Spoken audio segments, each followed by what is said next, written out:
Entrepreneurship is commonly held to enhance, to strengthen and benchmark immeasurable opportunities. Talking Point connects with Mr. Azam Riyard, the Chef Director of the Clubhouse Steakhouse, London, United Kingdom. Welcome to the show. Thank you very much. The innovative approach and risk-taking spirit of entrepreneurs certainly has a relationship between entrepreneurship and economic growth. Tell us more about entrepreneurship that has played an essential role in economic development and different levels. So it's firstly, thank you for having me on your show. I'm very humbled with the reception in Sri Lanka, which I have received. Answering your question, it's very important that you're consistent. And when you're consistent, everything falls into place. Sometimes you need to change your ways of doing stuff as well. So as an entrepreneur, you start to visualize yourself to deliver a product, a service, and then capitalize on that. So as an entrepreneur, where I started this whole project of dreaming of something and having a way of portraying it out was the difficult part. So when you start realizing your potential, and when people do understand what somebody's trying to do, it makes things life very, very easy. So that's where it all starts. So trying to dream about something that you want to achieve. Then comes in the economic aspect of things, and monetizing and trying to keep it consistent. So if you're not consistent in what you're doing, you can't forget about the monetizing aspect of things. So when it comes to economic development, it's very important that you do understand as well that what is the market gap, how you can manage your time to work around it, and obviously like getting recognized, like I'm doing at the moment, it gives you a lot of pleasure of pushing more. So the boundaries are limitless. It's very humbling to come back to Sri Lanka as well, but when you have an established business back in England, it's very easy to portray that on what you have learned and how you perceive what you want to do. So it's all married in together, understanding your potential as well and trying to achieve as much as possible during that very short time span is very important. So making sure that it's an asset for the customer, but I call them the guest, and trying to deliver what you are mastered in it's very important. So it all basically funnels into basically monetizing and basically understanding, giving opportunity to other people as well to develop and grow. So those little things makes a massive difference when you're trying to set up a business or be an entrepreneur. But making opportunity for others is a very important aspect as well. So it's got a lot of flair from different aspects of life, but then you're trying to funnel in what is important. So consistency, the food quality, and in my regards, food quality and the ingredients we use, all of that has a very vital role for me to become what I have.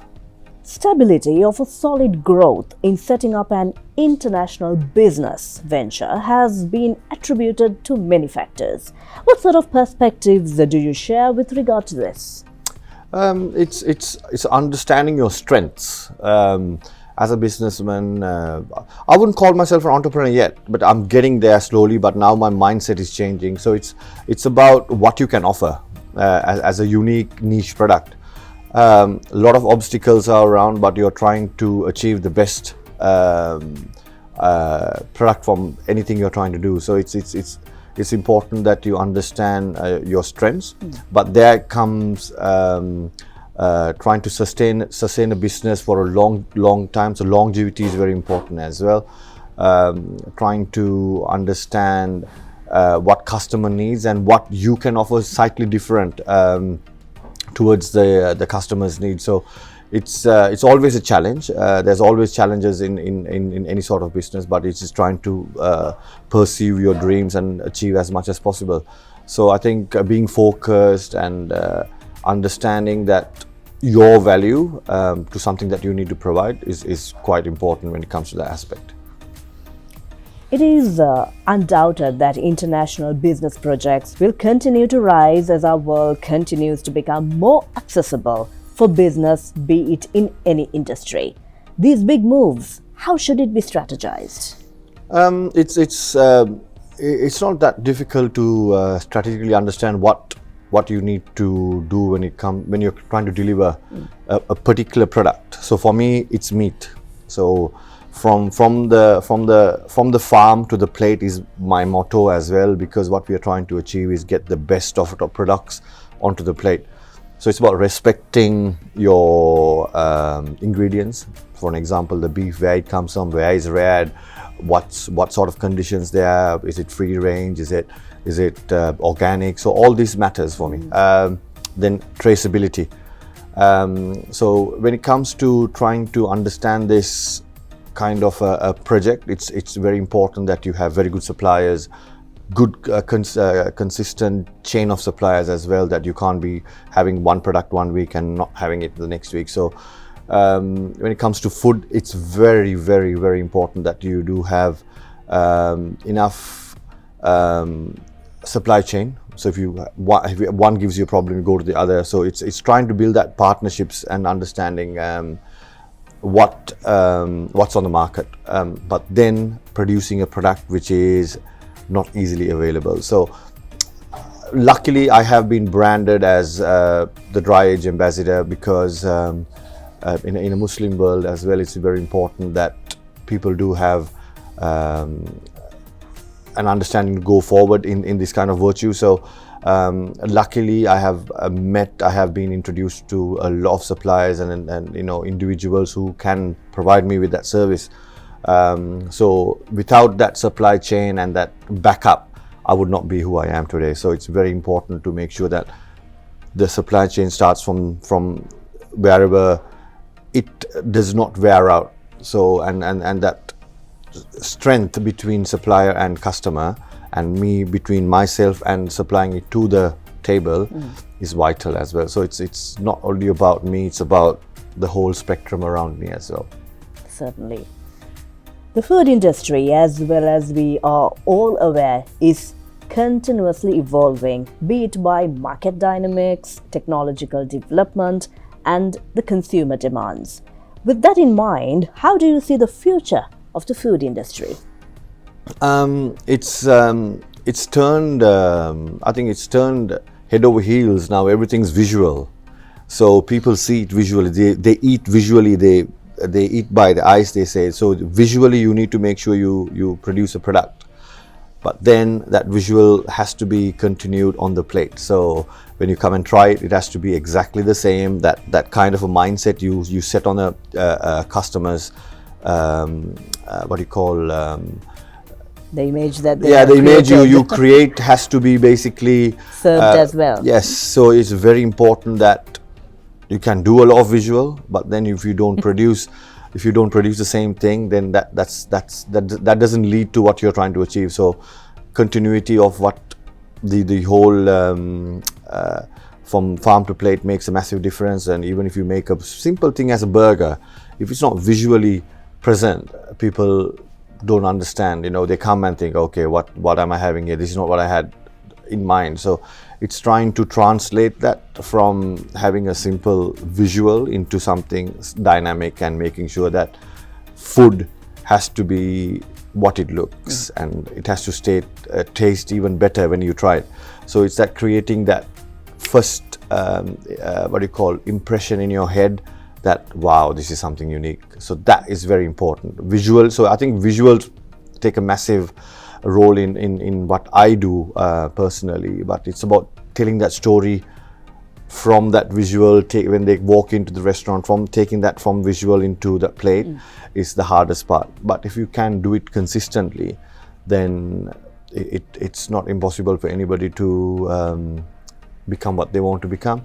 So this was all a dream for me long time ago, and I started with nothing, and for me to replicate this on a daily basis is it shows that a lot of determination and A lot of bad habits have to be forgotten, and you just focus on the good, and consistently do what you love doing. And I don't look at it as a job, I just look at it as a hobby, but it's made a profession, it's made a It's created brand. created opportunities for others as well to grow around me, which I've got people from banking sectors working for me who never would have thought who can be flipping steaks in a restaurant. So it's given them an opportunity to grow as well. There's a massive market in the world for good food. People need to eat. So something happened during COVID was as well, where all the big chains were shut, all the restaurants were shut. I was luckily having online presence.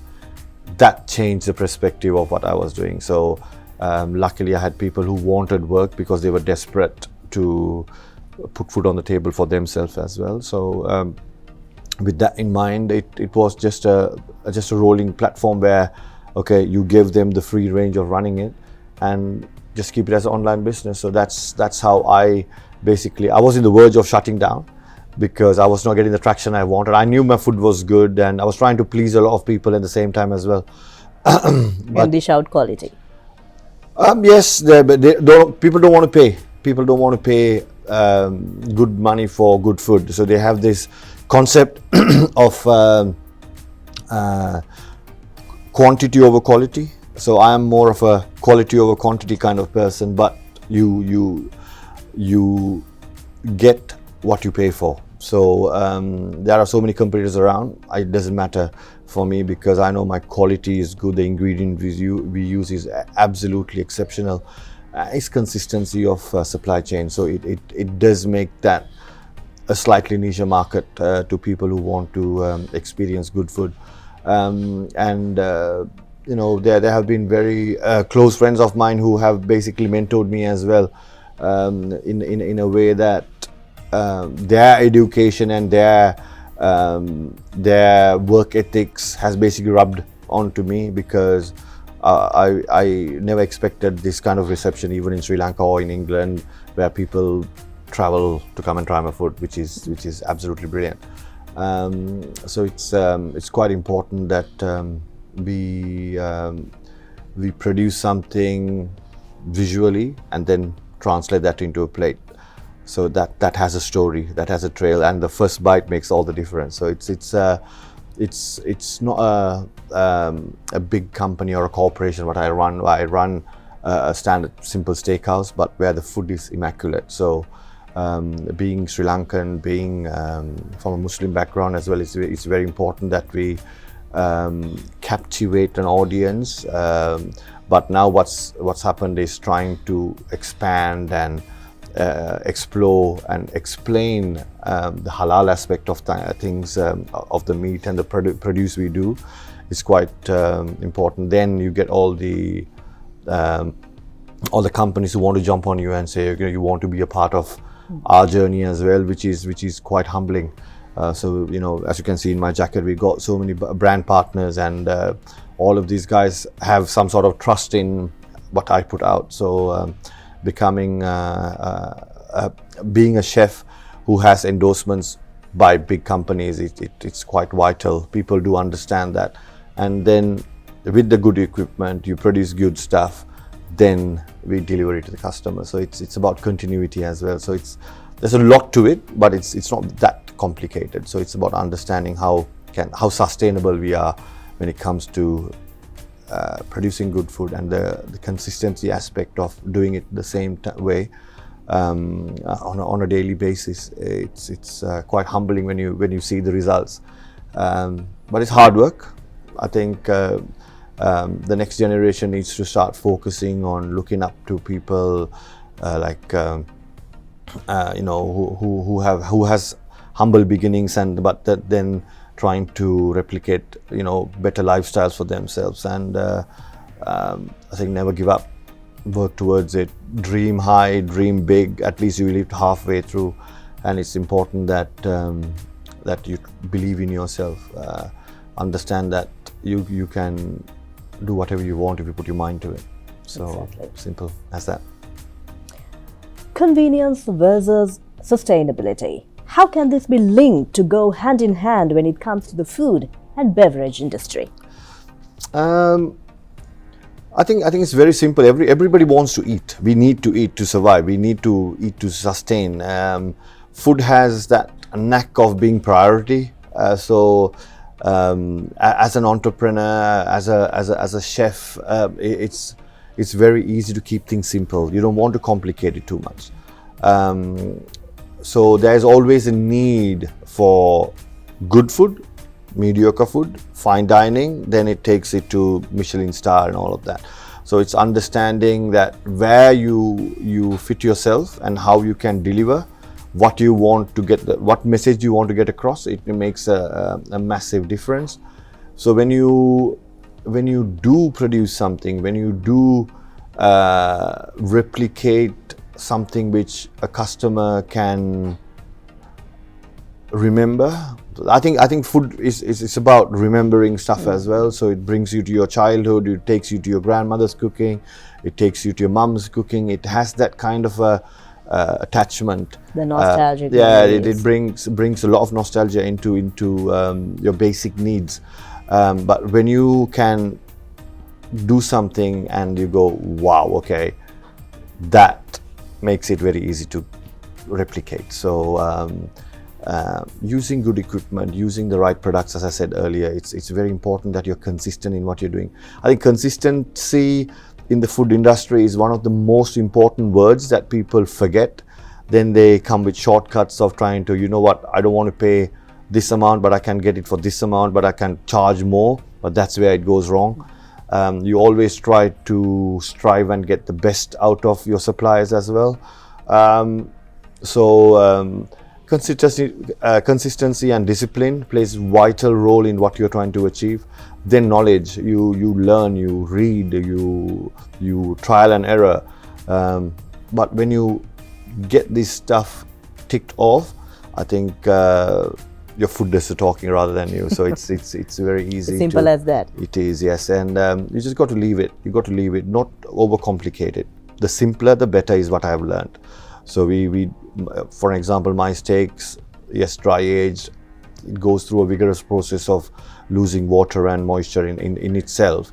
But when you're cooking it, all you need is salt, pepper, done. So it's as simple as that. And so it's just trying to replicate that on a daily basis. You were going to say something and I interrupted you. No, but it takes also professionalism.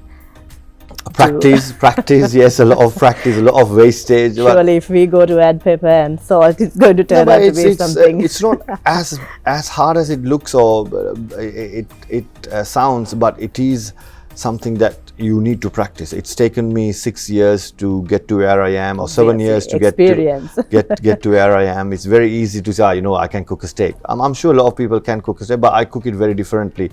But when you eat it, that's where it goes, oh wow, okay. So the feedback in Sri Lanka has been absolutely brilliant. Being from a humble beginning to where I am, taking over a prestigious a restaurant landmark like the London Grill, it's absolutely brilliant. This is where I started my hospitality career. I started at Transasia when it was Transasia, now Cinnamon Lake, now Cinnamon Grand, before Oberoi. So the basics which were thrown at me at that particular time, customer was king, make sure they are happy, they're always right, that sticks to you. But then you grow, then you understand customer is right, but you can be right as well. So it's educating them. So for an example, like I specify on when I serve a steak on the table, not to put the sauce on top of the meat because it'll just ruin. So things like that people are trying to understand. So we like everything on top. And that has been the norm. Yes. But when you tell them, okay, this does this, for example, the salad which I serve, it's a very simple thing. It's rocket salad with onion, balsamic glaze, salt, pepper and lime, just mixed together, tossed up on a plate with balsamic on top. That is a palate cleanser. People think, why is he giving me so much little salad? But it's not that. It's to basically make sure you got enough meat to eat that. So every time you eat some beef, it replicates that new feeling of oh wow, oh wow, oh wow. So it just continues like that. So little subtle things like that makes a massive difference. So simpler the better. Food is all about taste and memories, and if you can give that slight different service level, I think that makes a massive difference. People remember it and they come back just for that. So service is very important. Presentation is important. Eventually it comes to the ingredients again. So ingredients, without the ingredients, I am nothing. The food I serve is nothing. So it's that mark of understanding and giving that ingredients the respect it deserves. I would add on to it by saying experience too. I would like to take that on board. Farm to plate, dished out in style. We were in conversation with the chef director, Mr. Azam Riyard, from the Clubhouse Steakhouse, London, United Kingdom. Thank you so much for connecting. It's a pleasure to be with you. Thank you. Would you like some inspiration? We've got it in waves, and we'd like to share some with you. So come find us where the river meets the sea, where the innocent meets the wild, where the mountains sing songs that break open the skies. Come look for us where the world above spills into the one below, where life is as many things as you want it to be. We are a village. We are a city. We are an island, or many. We are the dream that inspires your moments. We are Cinnamon Hotels and Resorts, Sri Lanka and Maldives. And we are waiting for you. Come, be inspired.